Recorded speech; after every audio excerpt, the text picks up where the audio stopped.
En esta nueva sesión de introducción a los eurocódigos estructurales vamos a seguir con el eurocódigo dedicado a estructuras de hormigón, el eurocódigo 2, es más específicamente la norma 1992-11 sobre reglas generales y reglas para edificación.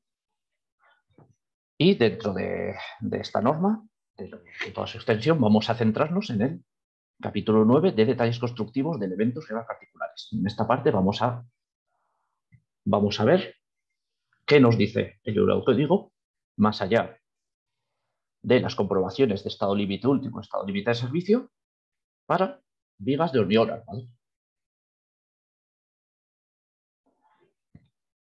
¿Qué es lo que nos dice? Pues respecto al capítulo 9, como digo, se dedica todo a detalles constructivos de elementos y a otras reglas más particulares. Nos dice que los requisitos para seguridad, capacidad de servicio y durabilidad se satisfacen siguiendo las reglas indicadas en este capítulo, además de las reglas generales indicadas en otros capítulos, es decir, además de cumplir con los estados límite. Nos dice también que los detalles constructivos de los elementos deberían ser coherentes con los modelos que se han adoptado del cálculo y que este capítulo lo que hace es proporcionar áreas mínimas de armadura con el fin de prevenir rotura frágil, fisuras de armadura y para resistir fuerzas que surjan de las acciones coaccionadas. ¿Vale? Y nos dice aquí pues, que las reglas indicadas aquí se aplican principalmente a edificios de hormigón armado. Respecto a vigas, comenzamos con la armadura longitudinal. En el articulado principal del eurocódigo nos dice que no se debería disponer una armadura longitudinal de tracción en la cara de tracción menor que esta fórmula que nos dice 0,26 por la resistencia media a tracción del hormigón dividido por el límite elástico característico del acero por el ancho medio de la zona de tensión, ¿vale? Que además nos especifica que para una viga en T con la comprimida solo se considera la anchura del alma, y el canto útil nunca menor que 0,0013 por, en ese caso, pues el área del alma. Y aquí pues tienen la fórmula de, para las diferentes series de resistencia, tenemos una fórmula para resistencia media tracción del hormigón para resistencias menores de 50, característica, y otra para resistencias mayores.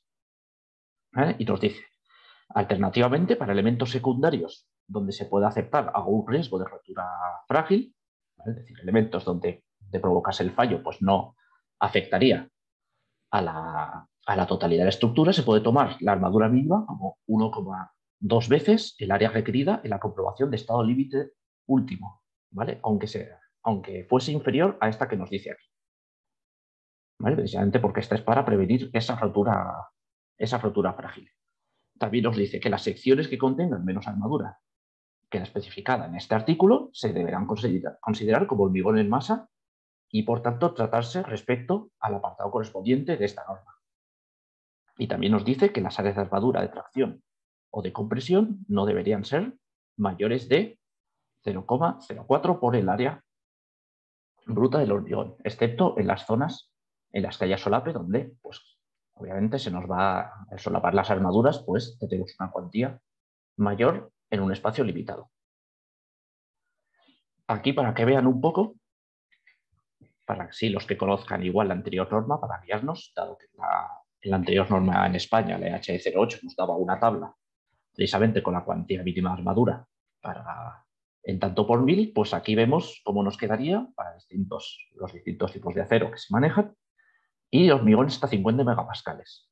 Entonces ya vemos que aquí la cuantía mínima es bastante inferior a la que se manejaba en la EHE08, en la que estábamos, en las que nos imponía un mínimo de 2,8 por mil. Pues aquí ya vemos que para hormigones de menos de 50 megapascales nos quedaremos siempre por debajo. Sin embargo, esto era el articulado puro del eurocódigo, pero ¿qué pasa? Que recordemos que el eurocódigo, estas normas, tienen también los denominados anejos nacionales, ¿vale? Que los denominados anejos nacionales son partes que nos incluyen consideraciones adicionales, ¿vale? Y pueden sustituir a parte del articulado general. Esta es una de esas partes. En este caso, aquí es la fórmula, se sustituye, en caso de que estuviésemos un proyecto en en España y nos dice que no deberíamos disponer de un área de armadura longitudinal de tracción menor a esta. Y nos cambia la fórmula, que en este caso sería el módulo resistente de la sección dividido para el brazo mecánico por la resistencia media flexotracción y por pues, el límite elástico de cálculo del acero. Y aquí tienen pues, las fórmulas correspondientes.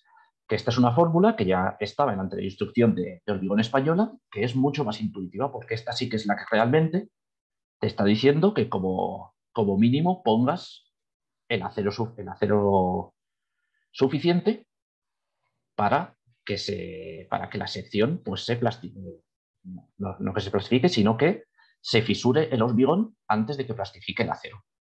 ¿Vale? De esta forma, para prevenir, como decimos, la rotura frágil y que la sección, en este caso de una viga, avise antes de llegar a su momento límite para fallar en el estado límite último. ¿Vale? Solo cambia la fórmula, el resto de consideraciones son las mismas que ya hemos visto anteriormente. Y aquí, pues, les dejo también una tabla en la que pueden ver pues, las cuantías que se manejan, que como ven tampoco se alejan demasiado de las que nos daba la otra fórmula, lo único que, claro, que varían con el canto. ¿Por qué? Porque la asistencia a flexotracción varía con el canto de la sección, cosa que no le pasa a la asistencia media a tracción. ¿De acuerdo? Pues aquí ya vemos que igualmente nos quedamos por debajo de las especificaciones que nos ponía la EHE08 al respecto. ¿Qué más nos dice? Nos dice también que construcción monolítica, incluso cuando se haya considerado en el proyecto apoyos simples, es decir, articulados, la sección en apoyo se debería calcular para que el momento flector, consecuencia de un empotramiento parcial, sea de al menos el 15% del momento flector máximo que tengamos en ese vano. ¿Vale? Y que en el apoyo también se deberá disponer la armadura mínima para la viga que hemos visto ya en los apartados anteriores. También nos dice que en apoyos intermedios, cuando tenemos vigas continuas, pues que el área total de las armaduras de tracción en una sección en T se deberán repartir a lo largo de la anchura eficaz del ala. ¿Vale? Y de parte de ella se puede concentrar sobre la anchura del ala. Entonces ya vemos aquí cómo dentro del ancho eficaz podemos disponer toda nuestra armadura de tracción repartida. Y aquí vemos un poco, les pongo aquí a la izquierda también, la definición que está en otro artículo de la anchura eficaz para secciones en T. ¿Vale? Como saben, según que depende también de la distancia que hay entre puntos de momento flector nulo dentro de la viga. Aquí también nos dice que cualquier armadura longitudinal de compresión, con el diámetro que sea incluido en el cálculo de asistencia, se deberá mantener mediante armadura transversal con una separación no mayor de 15 veces ese diámetro. ¿Vale? Con lo cual, es decir, que si nosotros necesitamos meter barras de 10 para soportar la compresión en el centro de vano, ¿vale? Es decir, no nos vale solo con armadura de tracción, sino que hay que ponerla además al lado de compresión, pues los cercos en este caso de cortante, deberán separarse un máximo de 150 milímetros, ¿vale? Porque al final es pues la separación que ya veremos prácticamente es la misma que nos imponen para pilares, es decir, cuando tenemos armaduras comprimidas para prevenir el pandeo de estas barras. Luego, respecto a la armadura longitudinal, aquí ya venimos al decalaje. Decalaje de la armadura longitudinal de tracción. Nos dice que hay que disponer de una armadura suficiente en otras secciones para resistir la envolvente de las fuerzas de tracción actuantes, incluyendo los efectos de fisuras inclinadas en armas y alas. En el caso de elementos con armadura de cortante, la fuerza de tracción adicional se debería calcular conforme a la ecuación que vemos aquí abajo.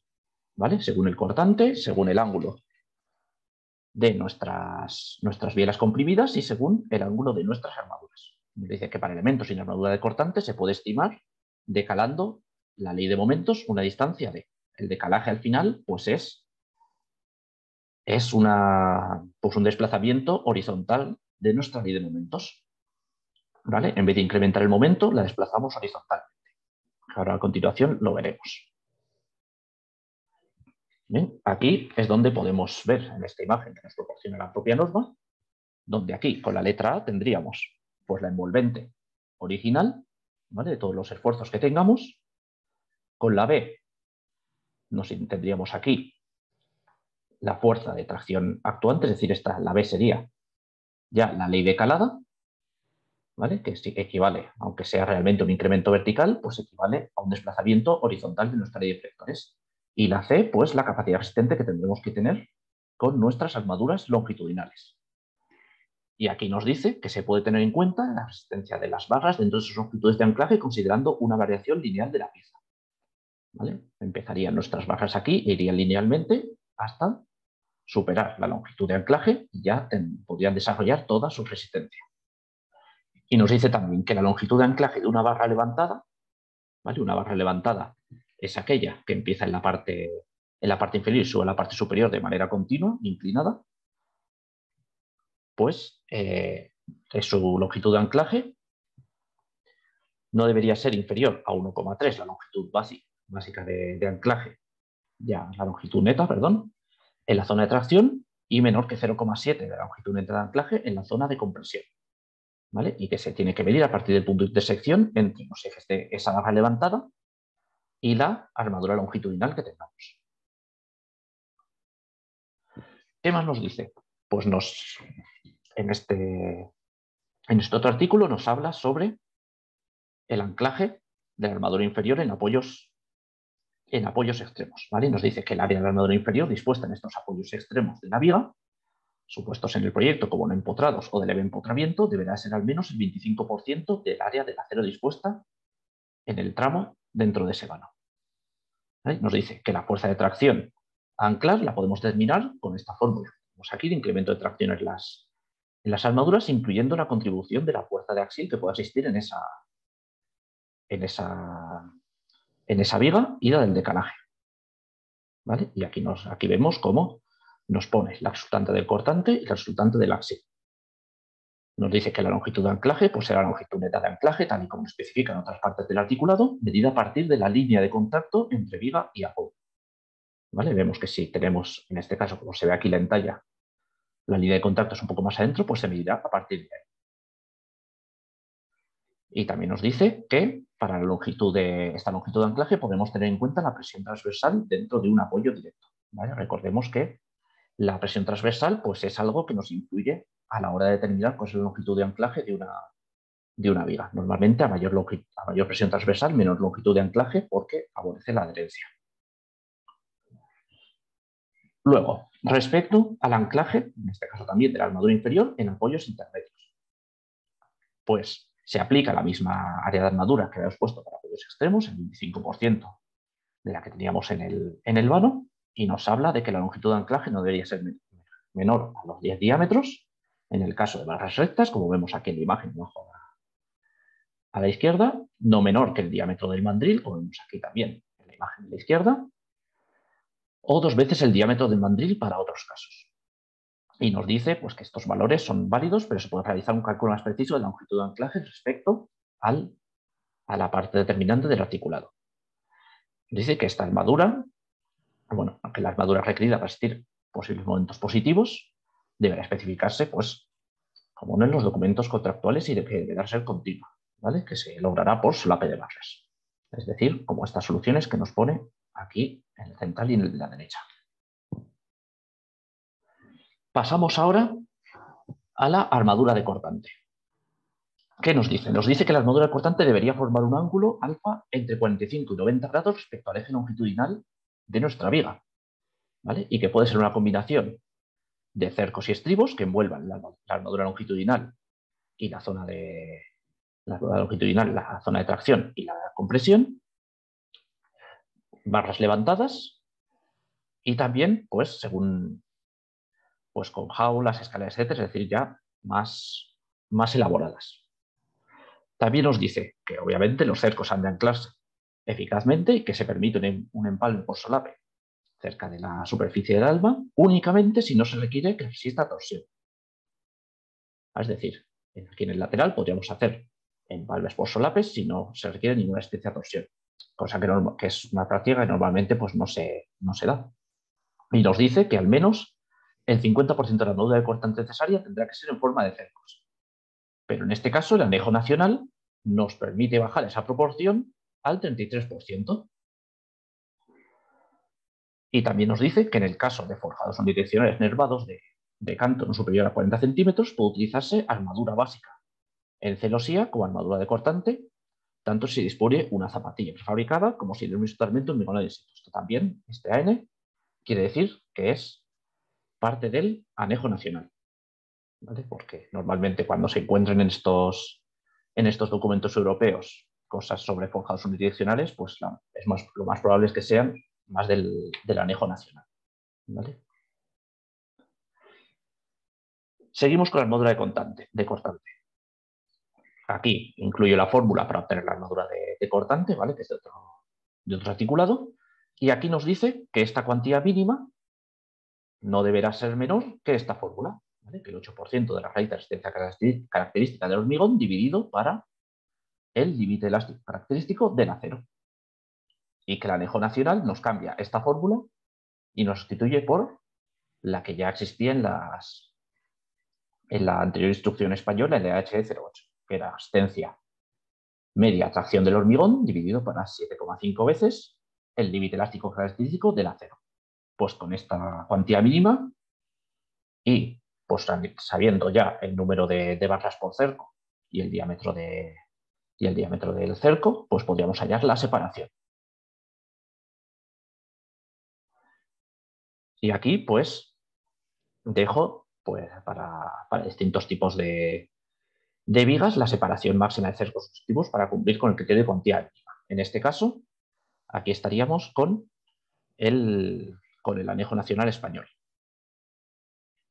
¿vale? Y aquí esta sería con el articulado estándar. Entonces ya vemos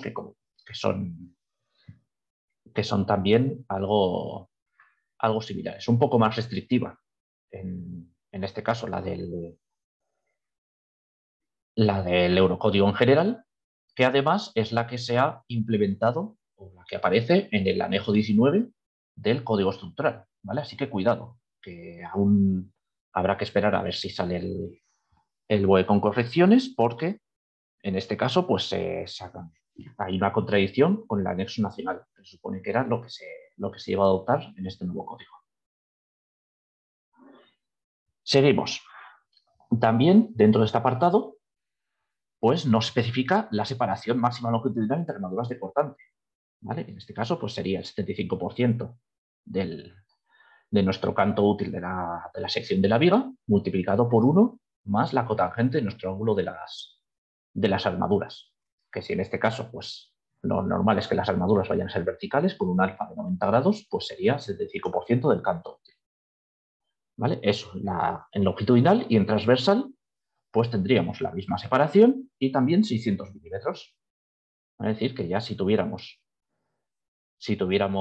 una viga de un ancho ya considerable, pues este es el límite que nos especificaría si tenemos que poner 2 o 3 cercos o incluso pues o reducir ya la anchura de la viga.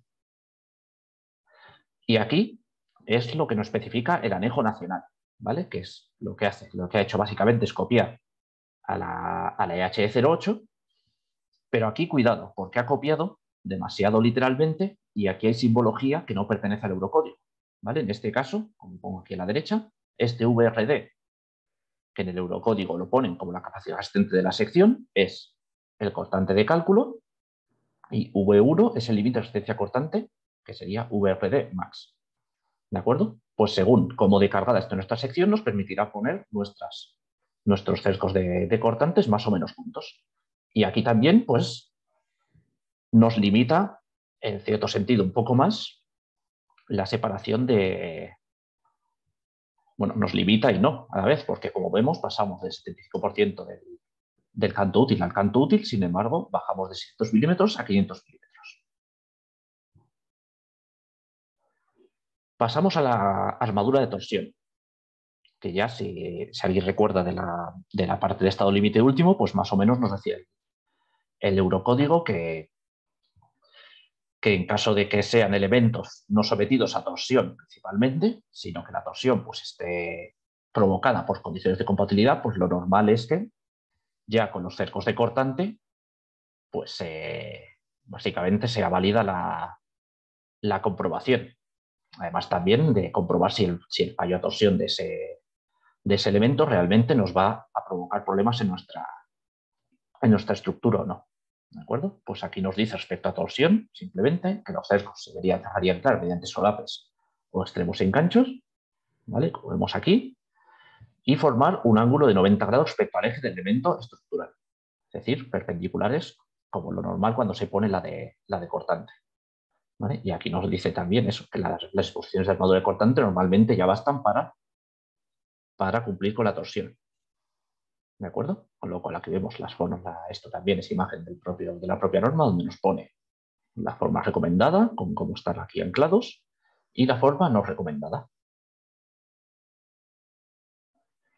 Nos dice también que la separación de los cercos a torsión no debería superar este U8, donde U era, como vemos aquí que no se ve muy claro, esto, el borde externo de sección transversal eficaz, ¿vale? Que esto nos lo explicaba un poco más en el apartado de estado límite último a torsión. Y también nos dice que las barras longitudinales se deberían disponer de tal forma que al menos haya una barra en cada esquina, distribuyendo el resto de modo uniforme alrededor del contorno interior de los cercos y con una separación no mayor que 350 milímetros. ¿Vale? Con lo cual, aquí ya nos está fijado, fíjense que aunque el apartado de torsión suele ser algo que se pasa por alto, pero nos pone ya una limitación de separación entre armaduras longitudinales en vigas, cosa que no se había visto hasta ahora. Respecto a la armadura de piel, que esto viene en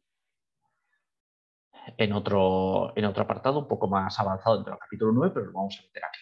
Nos dice que en ocasiones puede ser necesario disponer armadura de piel, ya sea para controlar la fisuración como para asegurar una asistencia adecuada al desconchado del recubrimiento. Nos dice, en este caso en el anejo J del propio código, de esta norma 1.1, que se debería usar armadura de piel cuando la armadura principal esté constituida por barras con un diámetro mayor de 32 milímetros o grupos de barras con un diámetro equivalente mayor que 32 milímetros. Y nos dice que la armadura de piel debería consistir en una malla metálica o en barras de pequeño diámetro y disponerse fuera de los cercos, como se indica en esta figura. ¿Vale? Vemos que se dispone aquí afuera, en este caso, cuando tuviésemos barras de gran diámetro, pues la disponemos fuera de los cercos de cortante. Y nos especifica que el área de armadura de piel no debería ser menor que 0,01 por ese área que tenemos exterior en ambas direcciones, exterior a los cercos de cortante, paralela y ortogonal a la armadura de tracción de la viga. Nos dice también donde el recubrimiento de la armadura sea mayor que 70 milímetros, también se debería poner una armadura de piel similar para mejorar la durabilidad, con una superficie, en este caso, de 0,005 por el área externa en cada dirección. Y respecto al recubrimiento mínimo, claro, hay que tener en cuenta que la armadura de piel no es una armadura destinada como tal a soportarlo, o sea, a colaborar en los estados, en el estado límite último, ¿vale? Se hace más para controlar la fisuración y, por tanto, no puede verse sometida, a no ser resistente como tal, a los mismos criterios de recubrimiento que la armadura principal. Es decir, al final, si tenemos un recubrimiento de 60 milímetros, pues será porque por durabilidad lo necesitamos, lo más probable, pero nosotros, pues esta la vamos a tener que poner dentro de estos 70 milímetros. Es decir, que esta además habrá que prestarle atención porque su vida útil será inferior a la de la armadura principal. Con lo cual, ¿qué es el recubrimiento mínimo que hay que ponerle? Pues simplemente hay que basarse en el requisito de adherencia, ¿vale? Para que nuestra armadura de piel pues, pueda desarrollar su función. Lo que tiene que cumplir es que pueda adherirse bien al hormigón. Y en este caso, pues sería el diámetro de la barra. Es decir, que si ponemos una armadura de piel mediante barras de 10, pues su diámetro mínimo serán esos 10 milímetros, a lo que pues habría que sumarle, como ya nos especifican en apartados de durabilidad, pues los 5 o los 10 milímetros en caso de las condiciones de ejecución para posibles errores. ¿Vale? Pero ahí que al final la cuestión es que tiene que ser un recubrimiento bastante menor, precisamente porque cuanto más cerca esté de la superficie, mejor prevendrá la fisuración. Eso sí, luego habrá que incluir un apartado especial pues en el plan de mantenimiento para decir que habrá que revisarla más frecuentemente y ver cuándo habrá que reponerla, porque obviamente no cumplirá con la vida útil para el resto de la estructura.